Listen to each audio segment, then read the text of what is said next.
All right, so this is Lightyear. It's the newest Pixar movie. It's based on that toy or one of the toys from Toy Story, Buzz Lightyear.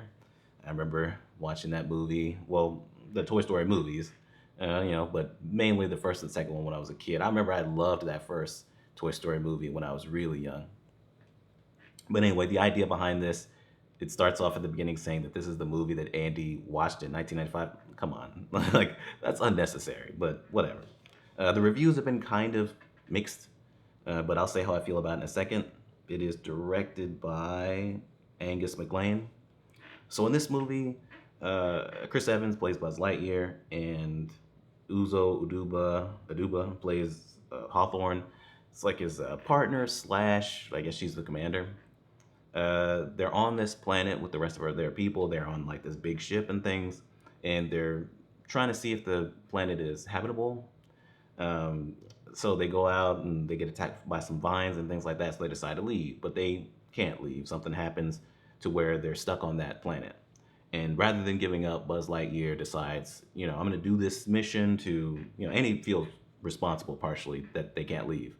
He's going to do this mission, and I couldn't really fully understand it, where he's going to go out and then slingshot around the sun to hit a certain speed so that they can get off the planet. I don't know. They're trying to get back home, but they never really say why they left home or why they're not home or on their way home or anything like that. They don't really say, I guess.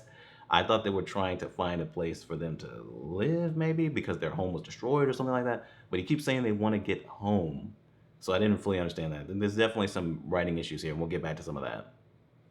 But he keeps doing this mission, and kind of like the movie Interstellar, the Christopher Nolan movie, whenever he goes out there, time goes differently. So everybody's aging and things like that on the planet, while he's staying the same age, right? It feels like he was only out there for like what, a couple minutes, but 4 years keep passing by every time he does this mission. So eventually, the mission kind of gets shut down, whatever. But he goes back out there, and this time, 22 years have passed, and so now Hawthorne's granddaughter and some other people, they're kind of doing certain missions and things like that. And Zurg has a ship there on that planet and is attacking that settlement with robots. So he has to kind of get together with their group, which they're very incompetent and they're not really able to do much. Team up with that group and then take down Zurg and save the rest of the people. So I like this movie. I do think it has some issues, but I ultimately liked it. I thought it was pretty good, right? Not great. It's definitely probably on the weaker side of the Pixar movies.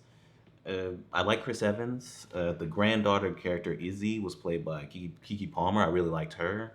The interactions with the group I thought were good. A lot of the jokes and like banter in between the characters, especially early on, like this definitely has a strong opening between Buzz and the older Hawthorne, well, the commander. But he also has a pretty good dynamic with the granddaughter, and the action is well done and exciting. It gets a little video game ish like towards the beginning, but I still thought it was pretty good, and the animation looks great. I mean, obviously, you expect that kind of thing with like a Pixar movie or really just like a major production of like an animated film. Definitely a good looking movie. It's got some fun little aspects to it that tie into Buzz's character or the toy from, Toy Story with him getting a particular suit or doing a particular thing that he is kind of known for in that movie in the original Toy Story that I liked. There's some good things here. Ultimately, I think it does end up being a enjoyable movie, even with its faults, which we'll get into that right now.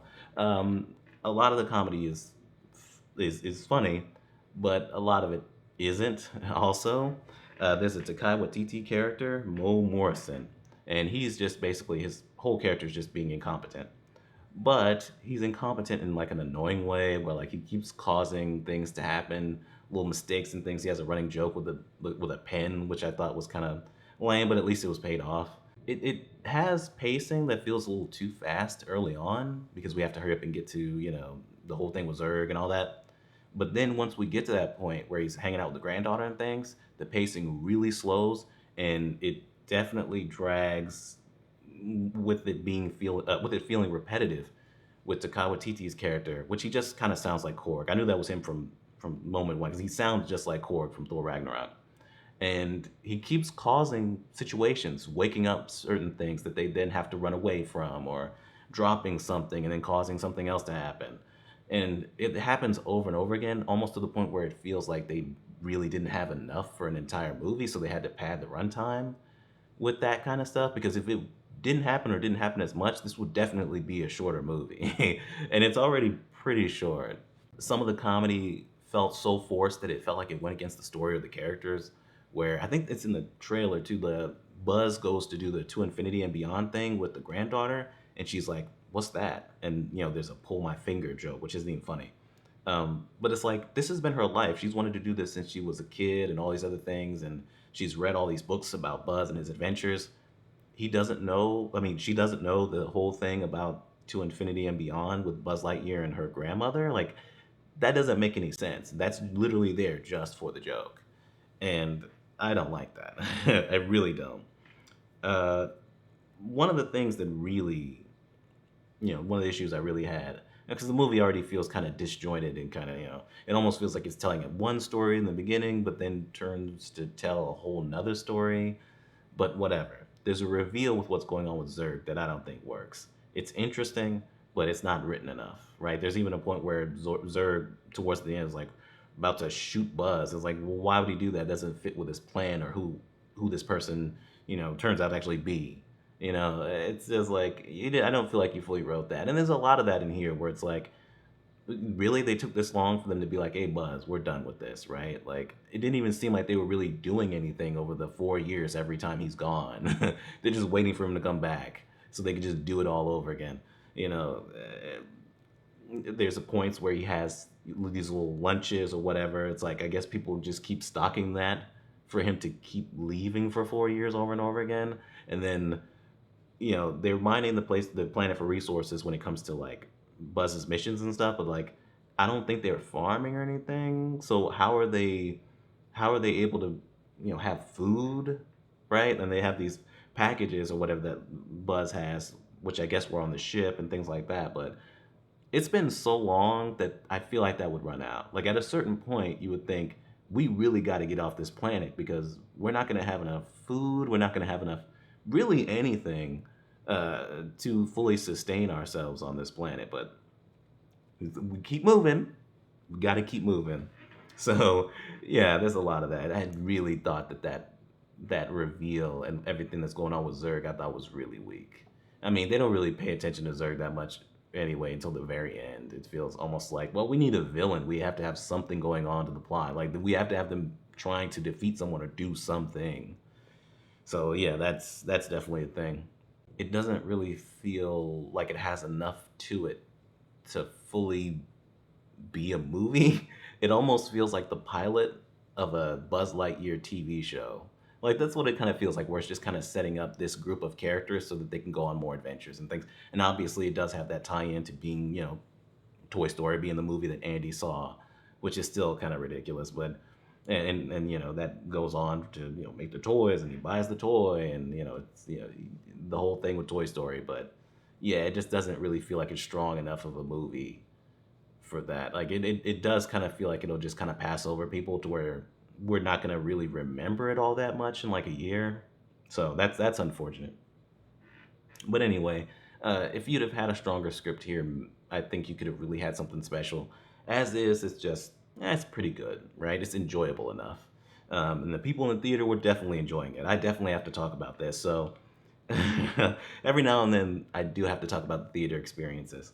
So first of all, there was a kid in there that sounded way too young to even be in a theater. I don't even think the kid could talk, but the kid was just making noises just the entire time. That might have been a newborn for all I know. I didn't get to get a look at them because they were rows in front of me. But I was like, really, you're gonna bring a kid that's this young to this movie where they cannot be quiet and they're just making noises the whole time? But that's nothing compared to the family that was next to me. So, obviously it's Regal. You select your seats and things like that. I didn't expect for anybody to be right next to me. Like usually, sometimes there's seats away, people there, but there was a family right next to me, and the person that was sitting the seat next to me was, I think, the mom of the family, and she's giving commentary the whole time. I mean, just the whole time, everything that happened, somebody dropped something. Oh my God, they dropped it. It's like, geez, oh my God, she's dead. I mean, everything that happens, the entire movie was talking, and also pulling her phone out every now and then, and the brightness was like, seemed like it was all the way up. It was distracting, but she was really reacting to everything. Like there was a, it was the point where it was getting funny. I was laughing more at that than I was at the movie, even though it was kind of getting on my nerves. There's a fake out death in this movie that's completely unnecessary with the character. It's so obvious that this character is not actually going to be dead, but that lady, I mean, it only lasts a few minutes too, because it's like there's no need for it to be there. And this lady, she's like, "Oh my God, he's dead! No, no!" Like everything that happened, there was a reaction. I've seen or listened to commentary tracks for movies where they didn't talk as much as this lady. I'm talking the entire movie. I don't think there's more than maybe 30 seconds of the movie where she wasn't talking. I mean, I mean the whole time, like giving full on commentary. It was crazy. If this is the first movie she's ever seen, I guess that makes sense. But there's no way that you do this in every movie that you see, especially in a movie theater where you're sitting next to a complete stranger, right? Like, come on, like, what are we doing? But anyway, uh, I do think the movie still turns out to be enjoyable and fun, and I did really like Chris Evans and especially Kiki Palmer, their performances, their voice performances, and those characters and their dynamic. So I'm gonna give it a good enough. I mean, this is one of those movies, and I think I said this about Onward, which was also a Pixar movie, where it almost like creates my good enough rating, where it's like, look, it's got some problems on a script level. It's not that great, especially for Pixar. But hey, it's good enough. It's an enjoyable enough time where I did have fun with it. But I do honestly think that it's for the most part going to be kind of forgettable because there's just not enough here. But anyway, yeah, that's Lightyear, and we're done.